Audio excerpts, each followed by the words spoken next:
Place à la culture maintenant, demander le programme. On va demander le programme de Sylvia Garcia avec une chronique encore sous le signe de la Chine. Police partout, justice nulle part. Alors là, c'est bien dit. Usager, tu es en état d'arrestation. Ne vous donnez pas cette peine, mon ami. J'ai le bras long. Les 108 rois démons sont de retour. Des démons? Pas les rois démons. Bons comme des arbres, forts comme des bœufs. La peau luisante. Pur. Et sautant. Pour te défendre, il va te falloir des hommes comme elle. Et quelques valeureux combattants pour te protéger.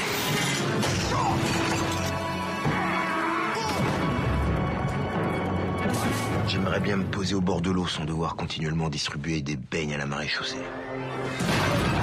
Ils ont l'air comme ça, ils sont vraiment pas méchants. Oh bah non, penses-tu? Pour quelle raison combattraient-ils pour moi? Ils sont déjà pratiquement conquis. Alors bonsoir Sylvia. Bonsoir Xavier. Alors, c'est un clin d'œil humour, dessin animé, pour un dessin animé franco-belgo-luxembourgeois. Humour et poésie, parce que le dessin est quand même plutôt poétique, je trouve. Ouais. Empire de Chine, XIIe siècle, les rois démons terrorisent tout le pays, Xavier. Pour vaincre ces monstres, il faudrait avoir le courage de 100 tigres, la force de 1000 buffles, la ruse d'autant de serpents et une chance de pendus. Le jeune prince Durand va, lui, s'armer d'une bande de truands.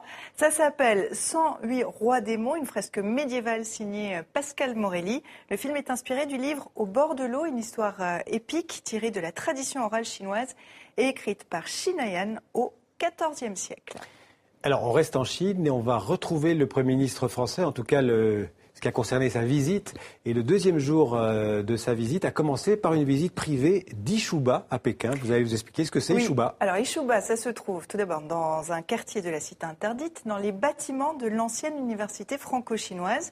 Depuis sa création en 2009, cette maison des arts est devenue le lieu incontournable de la coopération entre les deux pays dans l'Empire du Milieu, un révélateur de talent dans l'esprit de la Villa Médicis.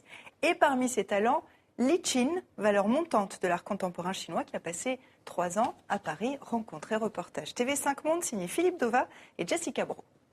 J'ai décidé de faire de ce lieu un véritable lieu de création, un lieu dédié aux créateurs, à travers les jeunes artistes. Avec Li Qin, ça a été un coup de foudre pour son œuvre. Un coup de foudre et une fraîcheur créative hors préoccupation mercantile. L'eau, associée à des formats de tableaux atypiques, est la base de l'œuvre de Li Qin.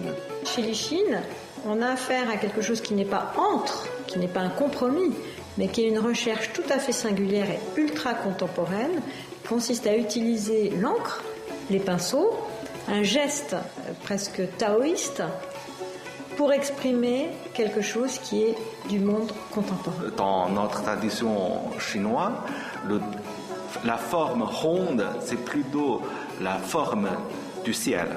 Je travaille entre le ciel et la terre, comme le paysan, et surtout, je travaille souvent par terre.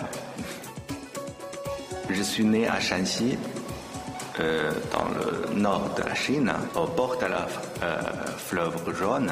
C'est mon première vision dans ce monde.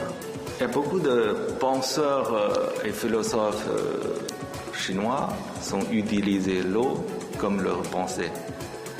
Par exemple, Lao Tzu, il a dit « La meilleure perfection est comme l'eau ». Une histoire d'eau et des dessins qui ont inspiré une célèbre maison de luxe française qui lancera à Paris en février prochain l'eau de Monsieur Li. Voilà, des aspects méconnus des relations franco-chinoises. Merci. L'aspect culturel, c'est toujours important la culture. Merci Sylvia, on se retrouve Xavier. demain. À demain.